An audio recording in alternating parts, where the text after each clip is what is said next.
They believed that forging a single signature would let them quietly steal a company worth millions of dollars, but what they actually did was hand me the one weapon that would tear down every lie they had ever built. My name is Sloan. At 32 years old, I lived in Austin, Texas, running myself into the ground as the chief operating officer of a restaurant company that I had built almost entirely with my own two hands.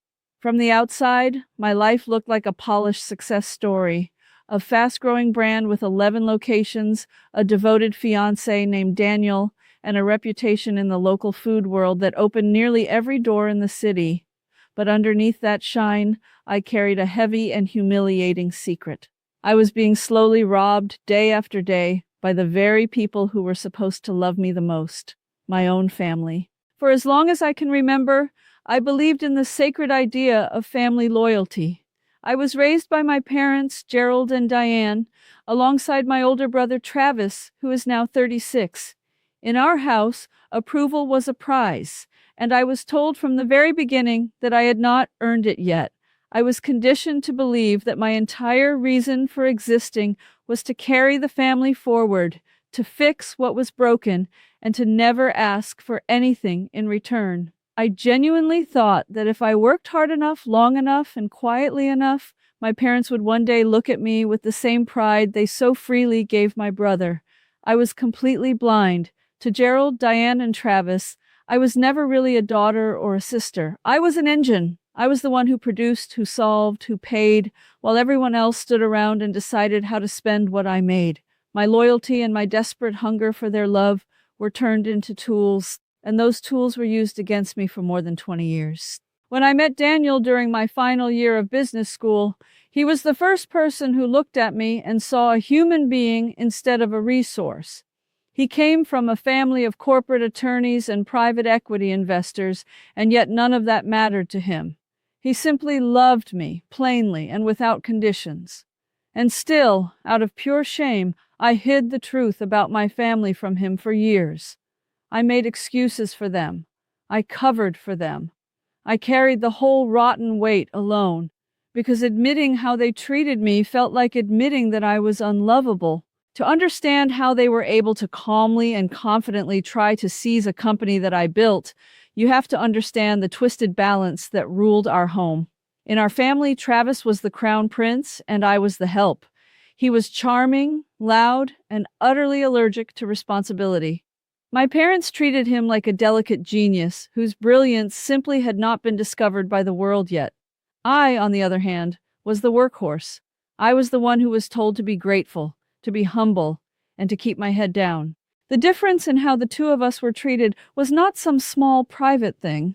It was loud and public and humiliating. When Travis dropped out of his second college, my parents threw him a backyard party and told all of their friends that he was too creative and too entrepreneurial for the rigid school system. They handed him $8,000 in seed money for a sneaker reselling idea that collapsed within 3 months. 2 years later, when I graduated at the very top of my class with a Master of Business Administration, my mother sent me a single text message that said she and my father could not make the long drive and that they were sure I understood. I sat through that entire ceremony alone. Daniel was not in my life yet. Not one member of my family called me that night. When I tried to talk to them about it the next week, my father set his coffee down very slowly and told me to stop fishing for attention. He said, "Your brother has a fragile spirit and he needs encouragement, but you are different, Sloan. You are tough. You do not need applause." And there it was, the exact sentence that they would use to chain me for the next decade. You are tough. You can handle it. And because I could supposedly handle anything, they decided that I should handle their entire financial life as well. It truly began the year I turned 26. My parents owned a small, struggling diner on the east side of the city, a place that had been bleeding money for years. It was drowning in debt. The equipment was failing, and the bank was weeks away from forcing it to close. My father, too proud to admit defeat, came to me and asked me to take a look at the books, just for a weekend, just as a favor. I never imagined that favor would swallow the next 6 years of my life. I walked into that failing diner, and I saw something nobody else could see. I saw a brand. I saw a story. I reworked the menu, rebuilt the supplier contracts, renegotiated the lease, and redesigned the entire concept around a single signature dish. I poured every ounce of my training and my sleepless ambition into it. Within 14 months, that one dying diner had a line out the door every single morning. Within 3 years, we had opened 4 more locations. By the time I turned 31, the company that I had personally engineered out of a pile of debt was operating 11 restaurants across 2 states and was valued by a serious outside firm at just over $12 million. And here's the part that still makes my hands shake when I think about it. Through all of that growth, my official title was Chief Operating Officer, but my pay was a joke. I drew a salary of $54,000 a year while running a $12 million company. Because my father told me again and again that real owners sacrifice, that I should be reinvesting into the family, that taking more would be selfish and greedy. Meanwhile, my brother Travis was given the title of Executive Vice President of Brand Vision. He did not open the restaurants in the morning. He did not close the books at night. He did not handle a single vendor, a single inspection, or a single payroll run. He showed up for photographs, posted on social media, and collected a salary of $140,000 a year, plus a company car, plus an expense account that he treated like a personal piggy bank. There was one moment that I replayed in my mind for years afterward. We had just opened our 7th location, the busiest one yet, and a regional magazine ran a glowing profile about the company. They wanted a photograph of the leadership team. I had been at that restaurant since 4 in the morning, training staff, fixing a broken walk-in cooler, and calming a panicking new manager. When the photographer arrived, my father quietly pulled me aside and asked me to step out of the picture. He said it would look better if the founders and the executive vice president stood in front, and that as the operations person, I belonged behind the scenes anyway.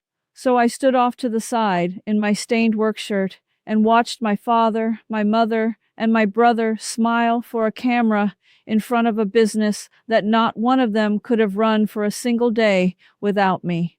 The caption named the 3 of them as the visionaries behind the brand. My name was not mentioned anywhere. I walked into the back office, sat down on an overturned milk crate, and told myself that it did not matter because the ownership was mine and the ownership was real. I held on to that belief like a life raft for years. It turned out to be the very thing they were quietly sawing in half. I told myself it was fine. I told myself that the equity was what mattered, and the equity was mine, because it was. When we had formally incorporated the business, I had insisted, quietly but firmly, on holding 51% of the shares. It was the one boundary I had ever managed to protect. My parents split 30% between them, and Travis held the remaining 19%. On paper, I was the majority owner. I controlled the company. That single fact was my safety, my dignity, and my future. And that single fact was exactly what they decided to take from me. The trap was set 6 months before my wedding to Daniel. It started, the way these things always do, with sudden and suspicious warmth. My parents invited Daniel and me to dinner at their newly renovated house, a house that, I would later realize, had been renovated entirely with money skimmed from the business. My mother cooked. My father asked Daniel thoughtful questions about his family. For one strange evening, I felt like I belonged. I should have known better. In my family, kindness was never free. Kindness was the bait. Over dessert, my father leaned back and said that he and my mother had been thinking very hard about the future of the company and about how to protect it for the next generation. He said the business had grown so large, so fast, that it was time to bring in a more experienced executive structure. He said that Travis, with his vision and his maturity, was ready to take on a larger ownership role, and that as a family, we should rebalance the shares to reflect everyone's contribution. He smiled at me and said, "You have given so much, Sloan, but you are about to get married and start a new chapter, and it is not healthy for one person to carry the whole weight. Let your brother step up." I felt the floor tilt under me. I told them, as steadily as I could, that the ownership structure was not on the table, that I had built the company, and that my 51% was not a topic for a family dinner. The warmth in the room evaporated in a single second. My father's face hardened. My mother began to cry softly into her napkin. Travis, who had said almost nothing all night, simply looked at me with a small, knowing smile, as if he already understood something that I did not. For the next 2 months, I was busy. I was buried under wedding planning, vendor negotiations for a new location, and the daily chaos of running 11 restaurants. I noticed that my father had started asking me to sign more paperwork than usual, routine things, renewals, supplier agreements, internal forms. I trusted him. He was my father, and he was the chairman of the board. I signed where he pointed, the way I always had. I did not read every line, because in our family, doubting your father out loud was treated like a crime. That trust was the knife, and I handed it to them myself. 3 weeks before my wedding, I received a call from our company's bank. A very polite relationship manager wanted to confirm a recent change to the corporate ownership records and the new distribution of dividends. I told her there had been no such change. There was a long, careful silence on the other end of the line. Then she said, gently, that according to the documents filed with the state and with the bank, the ownership of the company had been restructured 11 days earlier. According to those documents, I no longer held 51%. I now held 9%. My brother Travis now held a controlling 52%. My parents held the rest. I drove to the office in a daze. I pulled the filings, and there it was, a board resolution supposedly passed by a unanimous vote of the directors, transferring the bulk of my shares to my brother in exchange for what the document called past and future services. At the bottom of that resolution was a signature that looked almost exactly like mine. Almost. They had forged me out of my own company. They had used the routine papers I had been signing for 2 months to build a paper trail, and they had used the corporate seal, the one my father kept in his office, to make it all look official. I walked into my father's office holding that resolution in my shaking hand. Travis was already there, leaning back in a chair that I had bought, in an office that I had built, with a smug, lazy grin on his face. My father did not even pretend to be surprised. He looked at me and said it was already done, that it was legal, that the board had voted, and that I should be grateful we let you keep 9%. My mother stood by the window and would not meet my eyes. And then Travis spoke. He said slowly, almost enjoying every word, "You really thought a family business belonged to you? Dad and Mom started this. You just managed it for a while. It is time the men in this family ran things. Go plan your wedding, Sloan. Go be somebody's wife." I stood in that office, the office I had earned with 6 years of my life, and I felt something inside me go very quiet and very still. The girl who had spent 32 years begging for scraps of approval, the girl who signed whatever she was told, the girl who made excuses, she died right there on that carpet. In her place, something colder and far more dangerous opened its eyes. I did not scream. I did not cry. I did not beg. I looked at my father, and at my brother, and at my mother, and I simply said very softly, "All right." Then I turned around and I walked out, and I did not slam the door. Daniel was waiting for me in the parking lot. He took one look at my face and asked me what they had done. I told him everything, all of it, every year of it, the salary, the title, the dinners, the forgery, all the shame I had hidden from him for so long. And when I was finished, he did not look at me with pity. He looked at me with fury, and then with something like respect, and he asked me one question. He asked, "What do you want to do?" I told him I did not want a family mediator. I did not want a peacemaker. I told him to call his father and to find me the most ruthless corporate litigator in the state of Texas. I told him I wanted a predator. Within 2 days, I was sitting across a long glass table from a woman named Patricia Vance, a corporate and white-collar litigation attorney with a reputation for ending careers. I laid everything out in front of her. The original articles of incorporation showing my 51%, The forged board resolution, the bank records proving that every dollar of capital reinvestment had come from my decisions.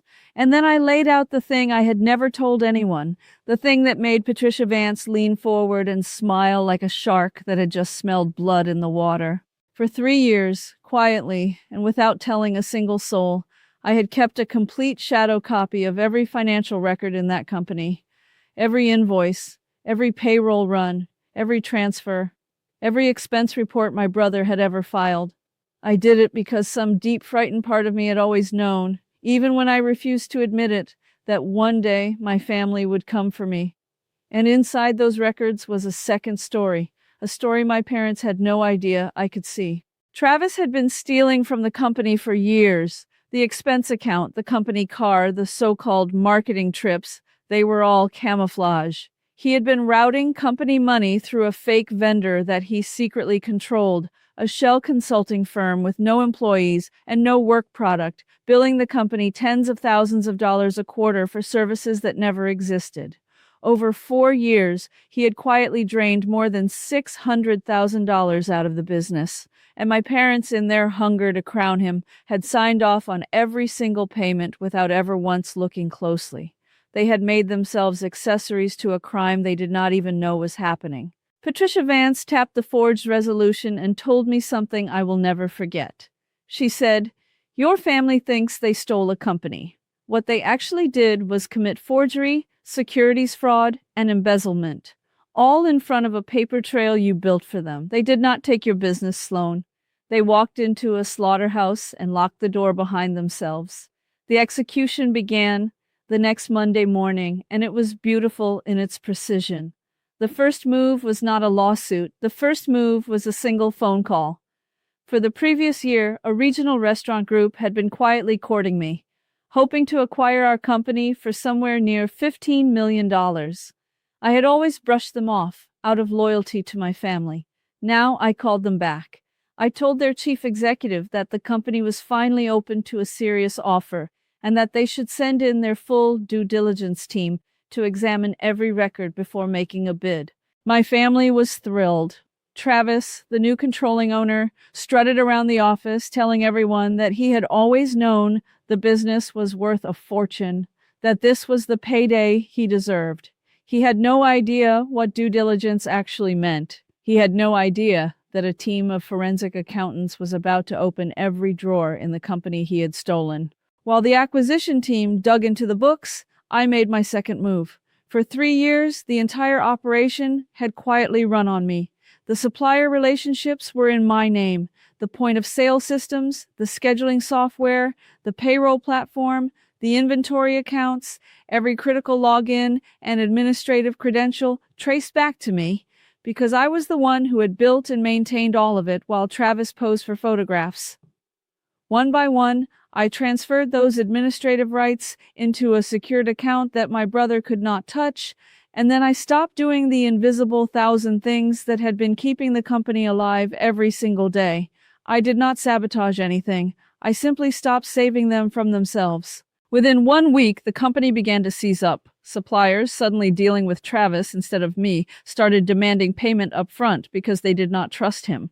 2 locations nearly ran out of product. A payroll run was missed because nobody in that building actually knew how to process it without me. Travis, the executive vice president of Brand Vision, sat in his office and discovered that Vision does not unlock a payroll system. And then the due diligence report landed. The acquisition team did not just decline to buy the company. They walked away in alarm. And because the discovery of major fraud is something serious firms are obligated to take seriously, the evidence of the fake vendor and the missing $600,000 did not stay quiet. Patricia Vance made certain of that. She filed a lawsuit on my behalf to void the forged resolution, and at the same time, she handed a clean, organized package of evidence to a state investigator who specialized in financial crimes. The collapse came fast, and it came hard.